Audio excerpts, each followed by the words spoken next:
అలసిన వానికి ఊరడించు మాటలు. సహోదరుడు భక్తి సింగ్ గారి పరిచర్య నుండి సేకరించిన అనుదిన ధ్యానములు. మార్చి 29. ఏ నరుడును నాలుకను సాధు చేయనేరడు. యాకోబు రాసిన పత్రిక 3వ అధ్యాయము 8వ వచనం. మోసకరమైన నాలుక ఆయన నీకేమి చేయును. 121 కీర్తన 3వ వచనం. మనము మన నాలుకలను జయించుటలో నిస్సహాయులముగా కనబడదుము. చిన్న రెచ్చగొట్టు మాటకే మన కోపం వచ్చును. మన నాలుకలు మన స్వాధీనం తప్పును. ఏ మానవ శక్తి ఆ నాలుకను స్వాధీనపరుచుకొనలేదు.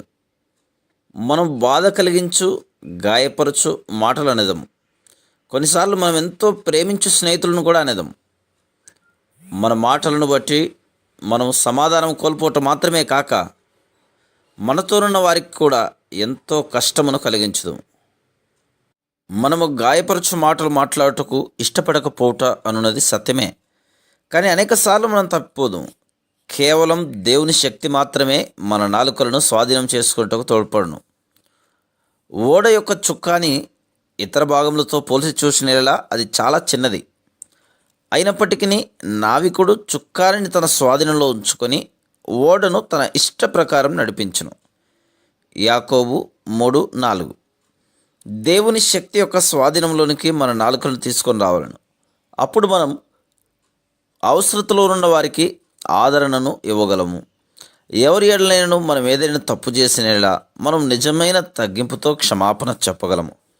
కానీ మనము మన నాలుకలను స్వాధీనపరచమని దేవుని యొద్ద ప్రార్థించని ఎడల మన నోటి నుండి వచ్చు అబద్ధములు, కోపము, అసూయ, ద్వేషముతో కూడిన మాటలు అనేకుల జీవితములకు ఎంతో నష్టమును, హానిని కలిగించును.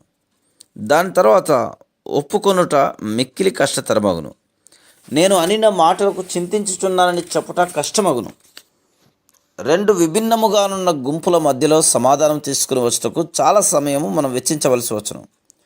ఇరుపక్షముల వారు తాము తప్పు చేసిరని ఒప్పించబడినప్పటికీ వారు ఒకరికొకరు క్షమాపణ చెప్పుకుంటూ తిరస్కరించుదురు. తప్పుగా అర్థం చేసుకుంటలో వారి పాలిభాగమును అంగీకరించుదురు. కానీ నన్ను క్షమించు అని చెప్పుట వారికి అసాధ్యముగా కనిపించును. అందుచేతనే కీర్తనకారుడు 120 వచనములో తన శ్రమలో యెహోవాకు మొరపెట్టి తిని అని ఒప్పుకొనుచున్నాడు. తన సొంత నాలుక మరియు ఇతరుల నాలుక గర్వముతో, ద్వేషముతో, కోపముతో ఎట్లు మాట్లాడినో జ్ఞాపకం చేసుకుంటున్నాడు. అతడు తన మాటలను స్వాధీనపరుచుకునవలని ప్రయత్నించెను, కానీ తప్పిపోయాను. అప్పుడు యెహోవాకు మొరపెట్టెను.